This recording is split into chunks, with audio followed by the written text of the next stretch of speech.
Hai, gue Pita. Ini sebenarnya sesuatu topik yang agak-agak personal buat gue. Beberapa waktu lalu, gue ketemuan dengan salah seorang temen gue yang sudah cukup lama tidak ketemu, dan somehow topik pembicaraan kita mulai menjurus ke masalah finansial. Dan sampai ada satu saat di mana gue menyebutkan bahwa gue membeli properti tempat gue tinggal ini secara cash. Dan temen gue tuh kelihatan kayak kaget gitu, dan terus dia berkomentar, "Wow, you're rich."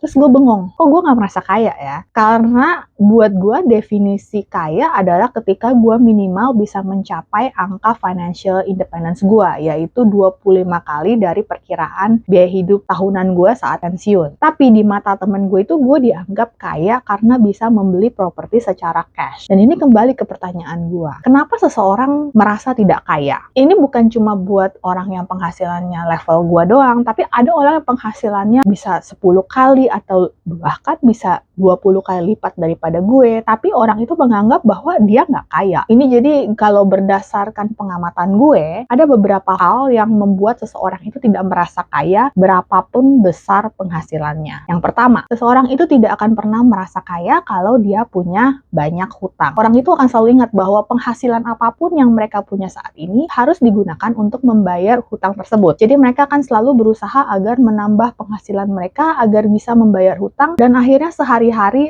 hanya akan berlari seperti dalam hamster wheel. Hutang itu seperti candu menurut gue kalau digunakan untuk hal-hal konsumtif. Mungkin ada orang yang baru selesai mencicil HP terbaru high-end, cicilannya 24 bulan. Tapi setelah cicilannya itu selesai, kemudian dia berpikir, waduh, nih HP udah 2 tahun, mungkin ini udah saatnya diganti. Dan dia akan kembali mengganti HP-nya dengan versi yang lebih update dengan cicilan 24 bulan berikutnya. Atau mungkin ada seseorang yang sudah selesai mencicil mobil selama 5 tahun dan kemudian dia berpikir, ini mobil harganya sudah mulai turun, udah saatnya diganti menjadi yang lebih baru dan lebih modern. Maka dia akan membeli mobil yang baru. Sebelumnya misalnya dia harga mobilnya 100 juta, kemudian mobil barunya akan naik menjadi 200 juta. 5 tahun kemudian dia akan mengganti mobil tersebut menjadi 300 juta, 400 juta, dan never ending cicilan yang harus dibayarkan. Seseorang yang hidup berhutang untuk semua hal, hidup dari credit card, pay later to pay later, dengan cicilan KPR dan leasing mobil yang gak ada habisnya, tidak akan pernah merasa kaya apapun level penghasilannya. Mereka sadar kalau mereka berhenti membayar cicilan mereka, si pemberi kredit akan mengirimkan orang ke rumah mereka atau menghubungi orang-orang di sekitar mereka untuk memastikan bahwa mereka tetap bisa melanjutkan pembayaran cicilan mereka. Yang kedua, penyebab orang kenapa tidak pernah merasa kaya itu adalah tidak bisa mengontrol pengeluaran. Kalau seseorang ada yang melihat yang dia suka, beli. Kalau bisa kontan, bagus. Kalau lebih parah lagi, kalau misalnya mereka beli dengan kreditan, memperhatikan bunga yang dikenain itu sekitar 20%, 30%, atau 100%. Ketidakmampuan untuk mengelola atau mengontrol pengeluaran akan membuat seseorang selalu takut kalau terjadi sesuatu keadaan darurat.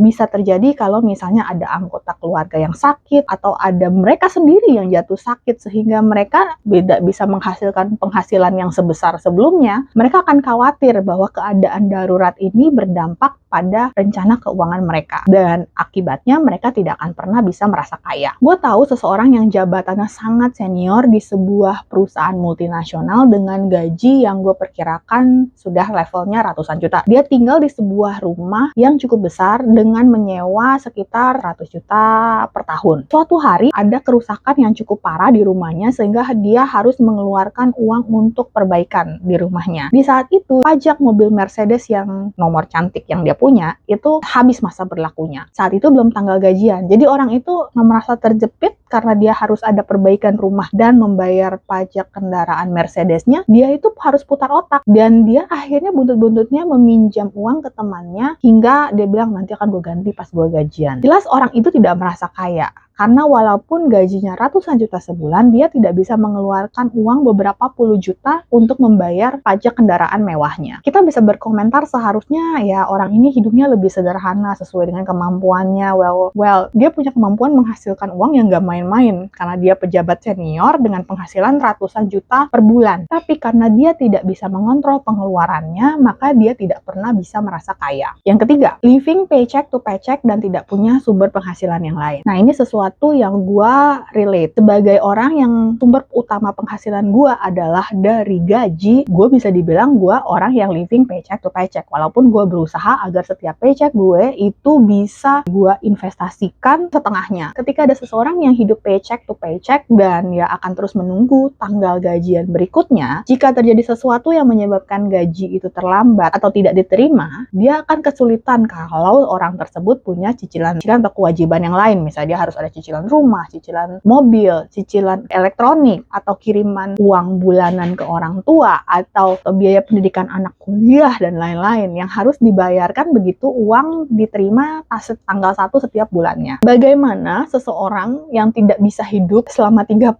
hari dengan gaji yang ada, itu bisa hidup selama 30 tahun misalnya kalau dia pensiun tanpa gaji. Ketika seseorang berada dalam posisi ini, ya dia tidak akan pernah bisa merasa kaya. Dia harus memastikan bahwa ada beberapa sumber pemasukan sehingga kalau satu penghasilan berhenti mengalir, masih ada yang lain yang bisa digunakan tanpa harus mengorbankan kualitas hidup dinikmati saat ini. Disinilah dimana strategi membangun aset yang nilainya cukup besar sehingga bisa menciptakan penghasilan yang digunakan untuk menopang hidup penting. Tapi ya nggak cuma sibuk membangun aset yang menghasilkan aja. Seseorang juga perlu memiliki asuransi kesehatan, asuransi jiwa, asuransi properti untuk memagari aset yang tengah mereka bangun agar bisa tetap bertumbuh dan menghasilkan passive income selama mungkin. Oh ya, satu hal yang juga perlu dijaga sebagai aset itu adalah kesehatan. Banyak orang yang lupa bahwa kesehatan itu adalah salah satu aset yang paling berharga dalam mengenerate penghasilan. Jadi kalau ada seseorang yang sakit, itu pasti hal pertama yang akan terkena itu adalah penghasilan. Jadi jaga ya kesehatan kita masing-masing. Begitu kita memiliki nilai aset yang kita anggap cukup untuk pensiun dengan pagar-pagar yang di sekelilingnya kita ciptakan seperti yang tadi gue bilang asuransi dan menjaga kesehatan dan lain-lain, baru saat itu kayaknya kita, termasuk gue,